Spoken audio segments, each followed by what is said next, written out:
Hexagonal crimping. Hexagonal crimping is the most popular type of crimping in Australia.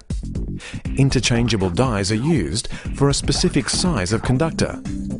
This type of compression has been applied on aluminium cable, full tension sleeves and copper conductors with full satisfaction for many years.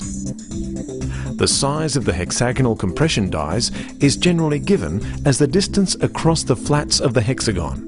After compression, the connector takes the shape and dimensions of the compression die with well-formed corners.